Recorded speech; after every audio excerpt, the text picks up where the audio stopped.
Hi everyone and welcome back to another transfer special video. Today we are going to be going over a couple of rumors and a couple of confirmed transfers. And yeah, it's not going to be as long as most of my videos, as I do have schoolwork on, quite hectic at the moment, and it's quite hard to maintain a solid uploading schedule. I'm trying my best here, but there's probably going to be a few less videos up until the holidays coming out on this channel, so please excuse that, but let's get into it. Havertz to Chelsea is looking more and more likely as days go by. It's about £100 million. Hey, I just had a stroke. The German from Bayer Leverkusen is expected to join the Blues within the coming days. Now, while that's all well and good and should be announced soon, why is the Gabriel deal taking so long to be announced? I feel so sorry for all the Arsenal fans. Like, they should be notified much quicker. I don't know if he's even signed the contract. Like, if he hasn't, then, you know, that's not poor media. That's just poor contract negotiations. Just get it done, Arsenal. Seriously, we've been waiting over a month for this deal to be confirmed. But yeah, Gabriel will be on his way to Arsenal as well. I've already briefly touched upon those rumours. Let's get into a couple of confirmed deals. We've obviously got Thiago Silva heading to Chelsea on a free.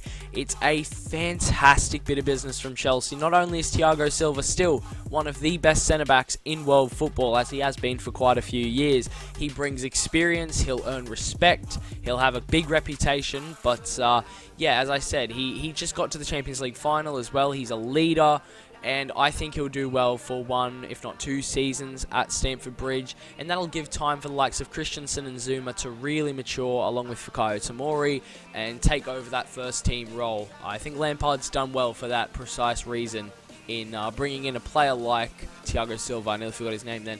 So yeah, it's a really good buy for Chelsea, and I think Frank Lampard's done really well there.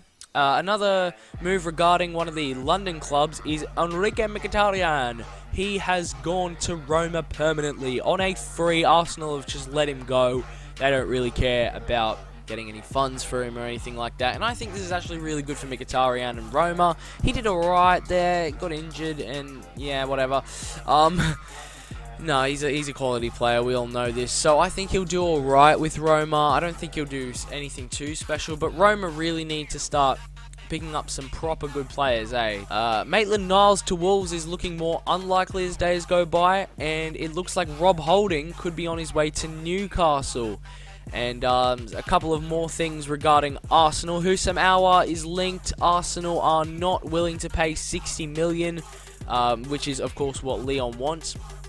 Aouar wants to go to, I think it was City, but he said he will consider a move to the Premier League regardless of who it is, which is pretty good news for Arsenal fans. Another midfielder linked with them is, what's his face, Thomas Partey from Atletico. Now, apparently there's a release clause of 55 million, upwards of that number, but Arsenal are wanting to negotiate a price for him, just a straight up price rather than paying that release clause, which, I mean, just pay it, man. If you're trying to get him for like 44 million, I think they offered, and you're not willing to pay like 10 mil extra, then that's just poor, to be honest. Getting a player like Partey would be crucial for Arsenal, especially if they're losing this man, Lucas Torreira, who is linked with AC Milan, Fiorentina, and also linked with a move back to Sampdoria.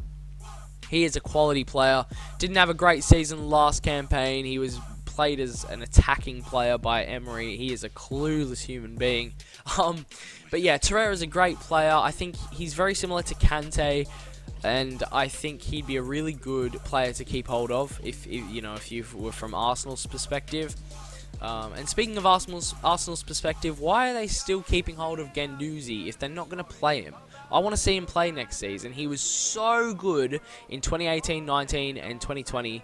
2019-2020, sorry. He was just amazing until that Brighton game where he went off at Neil Maupay for going in on Bernd Leno, who did something to his knee. And yeah, it's pretty insane how Guendouzi, this guy with so much potential, is not getting in the Arsenal squad. And one last thing on Arsenal, Dani Ceballos is sort of linked for around 32 to 40 million pounds with Arsenal. Sorry. Obviously, he was there on loan last year, did really well, particularly to the end of the season, and Real Madrid, surely he's not getting in their first team. Not even on the bench, bro. Honestly, I don't see how he would. So why not just let him go, or at least loan him out for another season, at least. But anyway, yeah, so that's enough on Arsenal. I've spoken enough about them. I'm going to talk about Bournemouth real quick. Matt Ritchie is linked with a move back to the Vitality Stadium. I'd like to see him retire at Bournemouth. That's probably where he was at his best with Bournemouth. A couple of years he spent with us. And obviously, you know, you've got Callum Wilson heading the other way to Newcastle in a potential swap deal. And they would obviously give us 20 million plus Matt Ritchie. So I think that would obviously be a pretty good deal. Brooks is still linked with Man United. Josh King is linked with Man United as well. And PSG, which baffles me. And it looks like Ryan Fraser is going to be heading to Newcastle on a free. Don't really care. We don't have to verse him next season. Not that he's going to be a nightmare for any defense anyway. So that's enough about Bournemouth. I don't really have any other things. I mean, you know, Leeds obviously signed, what's his name, Koch, something like that. I don't know his name. It's probably not how you say it. But yeah, it looks like a really good young defender. Can play midfield, but mostly a defender. And, you know, Grealish is still linked with United. Sancho's still linked with United. But, you know, it's gone under the radar because it's been carrying on for so long and all this sort of stuff. And it's just like, okay, get it over with or release some more news or something like that. But, again, I don't really have much to say or cover in this video. I do apologize for that. I hope you guys weren't expecting too much because I wasn't planning on doing too much. I should also say, Allen is looking very, very likely to join Everton. It's looking like a done deal. I can't remember the disclosed fee, but you know what? It doesn't really matter right now. But thank you guys very much for watching the video. Again, I'm sorry it was a bit out of order, but you're just going to have to live with it. Please do consider leaving a like on the video and subscribing to the channel for more content. But apart from that, I will see you all in the next video.